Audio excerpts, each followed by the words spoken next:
Welcome back to Lo-Fi Music Theory. It ain't fancy, just effective. This is lesson 18, how to harmonize a melody. And that means knowing what chords go with a melody.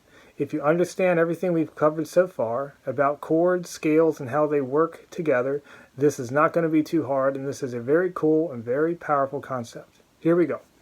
For our example, we're going to use Mary Had a Little Lamb in the key of C. It's a simple nursery rhyme.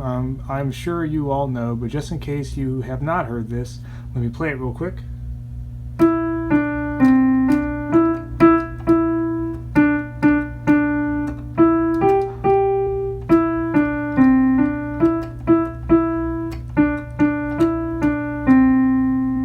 Okay. Now, we've got a melody. Now, the first step is to break your melody down into phrases and visualize it as such. So what is a phrase? There's a few interpretations of that, but basically a phrase is a musical statement or a musical sentence. I like to tell people, think of what would a singer get out in a single breath.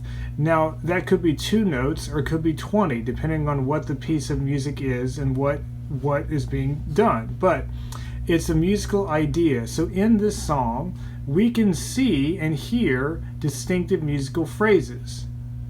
Mary had a little lamb, a little lamb, a little lamb. Mary had a little lamb, its fleece was white as snow.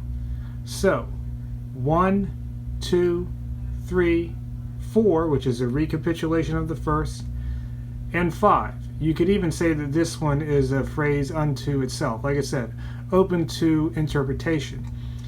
Every phrase is made up of notes which will outline chords. So you could say, now here's also where it becomes interpretative. Do the notes come from chords? Do the chords dictate what the notes are?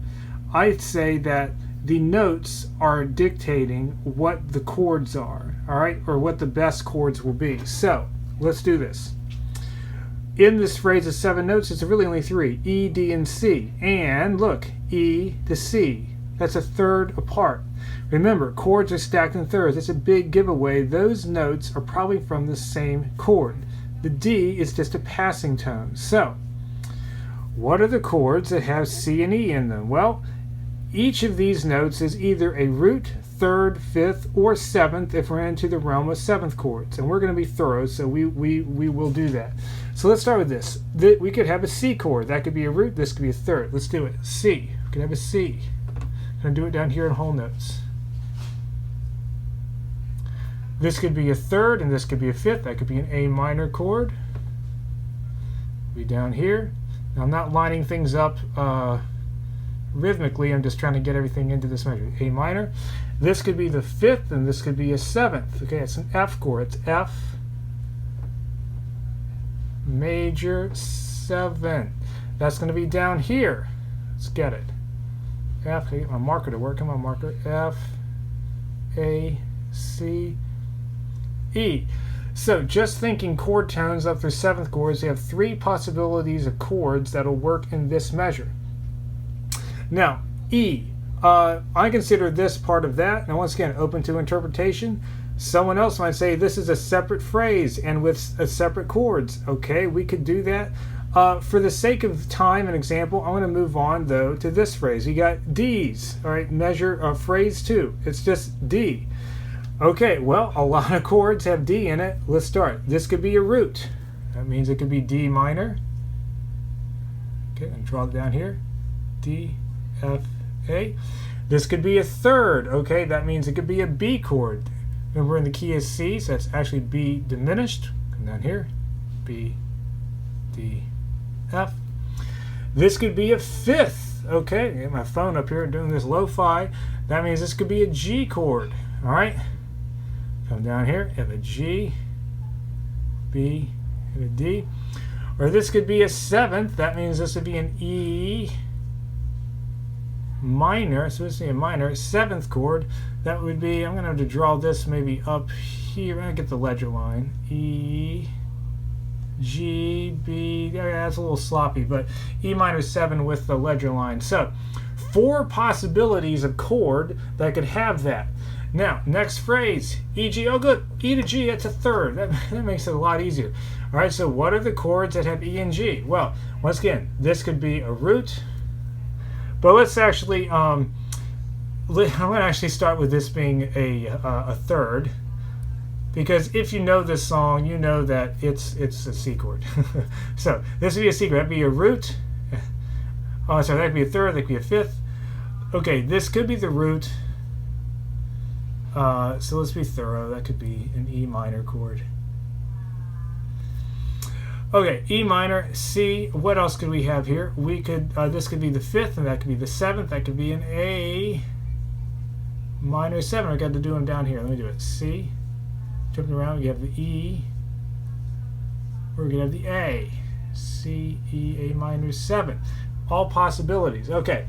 Now, this, same as that. I'm not going to bother rewriting this. It's the same phrase, same chord, same possibilities, okay? Come over here. Look, D, D, E, D. Well, look, 3 Ds, they added another E, but this is a passing tone, okay? Same chords because it's mostly the same notes, all right? So your melody, it may not be entirely chord tones, but look at what most of the notes are, or how the chord, what chord they seem to be outlining mostly. All right, we have three of the same note with one outside. It means these are from the same chord. Lastly, we have a C. All right. Well, all right. Let me. Okay. Obviously, one note has a lot of possibilities, but 90% of the time, maybe even 95%, a song is going to end on its tonic chord, your one chord. We're in the key of C, so that means it would be a C chord. And in this case, I think once you hear this, if you don't know it, you'll hear, yeah, the C chord is your best answer.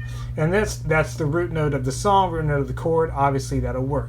For analysis' sake, let's go further. And if you want to get crazy, what would be the other options? This could be a third, so you could have an A minor.